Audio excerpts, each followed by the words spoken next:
अस्सलाम वालेकुम जी। मैं डॉक्टर साकी यूनान से, और आज बात होगी सेब के सिरके के हवाले से। इसके बहुत ज़्यादा फ़वाइद हैं। नुकसान क्या है, कब इस्तेमाल करना है, कैसे इस्तेमाल करना है, और इसके कौन कौन से फ़वाइद हैं। बहुत सस्ती चीज़ है। 1 यूरो 1.5 यूरो में ये एक बोतल मिल जाती है, और यहाँ यूनान में तो हर जगह पे ये सस्ती है। पाकिस्तान में भी 150-200 रुपये में सिरका बहुत वाफर में मिल जाता है। बहुत आसान इलाज बहुत सी बीमारियों का। और इसके बारे में हदीस है, नबी पाक सल्लल्लाहु अलैहि वसल्लम ने फरमाया कि सिरका एक बेहतरीन सालन है।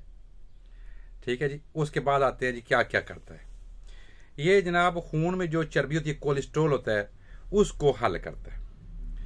अंतड़ियों में जो कीड़े होते हैं, जो छोटी आंत में या आंदरों में जो कीड़े होते हैं, उनको बिल्कुल खत्म कर साफ कर देता है, वाश कर देता है। वर्म बन जाए, अंतड़ियों में वर्म बन जाए, मैदे में बन जाए, उसको ठीक कर देता है। एंटी फंगल है, मतलब जो बैक्टीरियाज होते हैं उनको ख़त्म करता है। ठीक है जी। अगर आपके जिस्म पे कहीं पे चोट वगैरह आ जाए तो आप इसको पायोडीन की जगह पे भी इस्तेमाल कर सकते हैं। याद रखें, आप छोटी थोड़ी सी रुई लेके, टिश्यू पेपर लेके, हरती लेके उस पर लगा के आप वहाँ पे लगाएं, जरासीम वगैरह साफ हो जाएंगे। ठीक है। अच्छा, दिल की बीमारियों में मोटापे को कम करने में ये एक बड़ा खसूसी किरदार अदा करता है। फैटी लीवर के लिए बहुत अच्छी चीज़ है। ठीक है जी।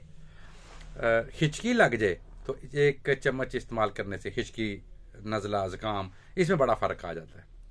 ठीक, गले की तकलीफ में इसका बड़ा सुकून आता है इसको इस्तेमाल करने से। जहाँ पे अगर आपको कहीं भी किसी जगह पे खारिश हो जाती है तो आप मुतासरा हिस्से पे अगर रुई से या टिश्यू पेपर से या किसी कपड़े से लगाते हैं तो वहाँ पे बड़ा सुकून आता है, बड़ा बेहतर हो जाता है।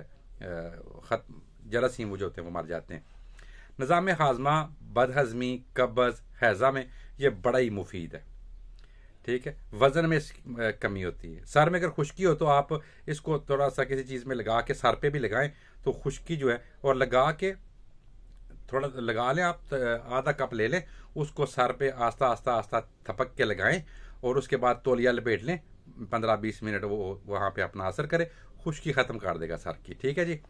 मुंह से अगर बदबू आती है तो आप इसके गरगरारे करें। आधा कप गर्म पानी ले लें, बहुत गर्म नहीं, नीम गर्म कोसा पानी, उसमें इस सिरका का इस्तेमाल करें तो वो बड़ा फ़ायदेमंद होगा जी। ठीक है जी। उसके बाद दांतों की सफाई इससे बड़ी सही होगी। ठीक है। टूथब्रश आपने करना है, मतलब सिर्फ इससे नहीं करना। इसके बाद आप क्योंकि इससे गरगरारे करें, मसोड़ों में यहाँ पे भी जो बैक्टीरियाज हैं वो ख़त्म हो जाएंगे। ठीक है। शुगर को कंट्रोल करने में इसका बड़ा अहम किरदार है। अच्छा, इसको आप इस्तेमाल कैसे कर सकते हैं। सुबह खाली पेट इस्तेमाल नहीं करना, इसको सलाद पे डाल के इस्तेमाल कर सकते हैं। आप इसको 1 कप पानी गर्म कर लें, उसमें 1 चम्मच डाल लें, उसको भी आप पी सकते हैं। और अगर आप सोने से थोड़ी देर पहले इसको इस्तेमाल कर लेते हैं इस तरह तो बड़ा फ़ायदेमंद है ना। तो आपका जो वरम है, आपके जो जिस्म के अंदर जो सिस्टम है, जो खराबियां हैं, जो उनको कवर करेगा। तो मतलब जो आप कह सकते हैं कि जहाँ पे आपके जो वरम बना है या आपकी जो अंतड़ियों में कीड़े वगैरह हैं वो रात को उन पर असर करेगा और मर जाएंगे। ठीक है। हाँ जी। इसके बाद जनाब सलाद पे इस्तेमाल कर सकते हैं, आप रात को इस्तेमाल कर सकते हैं सोते वक्त गर्म पानी में डाल के 1 चम्मच। ठीक है। और ये खाली पेट इस्तेमाल नहीं करना। दूसरी बात, दूध के साथ इस्तेमाल नहीं करना। बिल्कुल दूध से कम से कम इसका गैप 3-4 घंटे का होना चाहिए। ये क्योंकि समझ लें कि उसके अपोजिट दूसरी तरह का इनका काम करना है। और डेयरी जो प्रोडक्ट्स हैं उनमें भी इस्तेमाल नहीं करना। डेयरी प्रोडक्ट्स मतलब आप कह सकते हैं दही हो गया या लस्सी हो गई, या मतलब जो भी दूध से बनी चीज़ें, उनके साथ इस आपने सिरके का इस्तेमाल नहीं करना, और इनमें कम से कम 3-4 घंटे का गैप होना चाहिए। ठीक है। उसके बाद आप इस सिरका इस्तेमाल करें, या सिरके के बाद आप दूध इस्तेमाल कर लें, वो एक अलग चीज़ है, लेकिन इनको इकट्ठा इस्तेमाल कभी नहीं करना। शहद के साथ कभी भी इस्तेमाल नहीं करना, ये भी याद रखना। ख़राब करेगा, प्रॉब्लम बनाएगा, मैदे में मसला पैदा करेगा। ठीक है जी। अच्छा, उसके अलावा जनाब दिल कमज़ोर हो तो यह बड़ा अच्छा हो जाता है ना, इसके इस्तेमाल से दिल की कमज़ोरियाँ जो है वो दूर हो जाती हैं। ठीक है।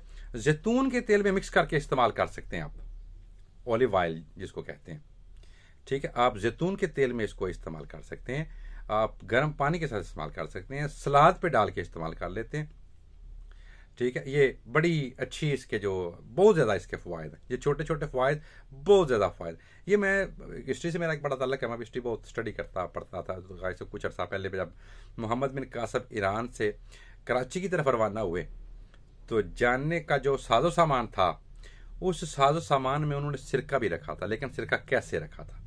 सिरका उन्होंने ना बहुत ज़्यादा तैयार कर लिया, क्योंकि ज़ाहिर काफिला जाता था, साथ में डॉक्टर्स या हुक्मा तो उस तरतीब के नहीं होते थे, और इतनी मेडिसिन तो साथ नहीं लेके जा सकते थे। तो वो उस वक़्त उस दौर में एक जो सिलसिला चलता था, वो ये सिरका ही एक बहुत बड़ा इलाज गिना जाता था। और सिरके को किस तरह लेके जाते थे, क्योंकि मैंने बहुत बड़ी जगहों पे पढ़ा, बड़ा स्टडी किया। वो सिरका बना के उसको रुई में भिगो के रख लेते थे, ठीक है। और जब रुई सूख जाती, रुई साथ ले जाते थे, और वो जब भी किसी को जब प्रॉब्लम बनती तो वो एक प्याला, मट्टी के प्याले में ज़्यादा इस्तेमाल होता था उस वक्त, तो मट्टी के प्याले में थोड़ी सी रुई जो है वो वहाँ उसमें रख देनी, और बाद में कुछ देर बाद उसको हिला जुला के तो रुई निकाल देनी, और वो पानी पी लेना, जिससे वो बंदा जो ठीक हो जाता था, उसका नज़ला, ज़ुकाम, बुखार या जो भी प्रॉब्लम्स थी वो ठीक। ये उस वक़्त इलाज किया जाता था, ये तरीकाकार था। उस वक़्त जंगों के दौर की ये बात है, जब घोड़ों पे जंगें होती थी।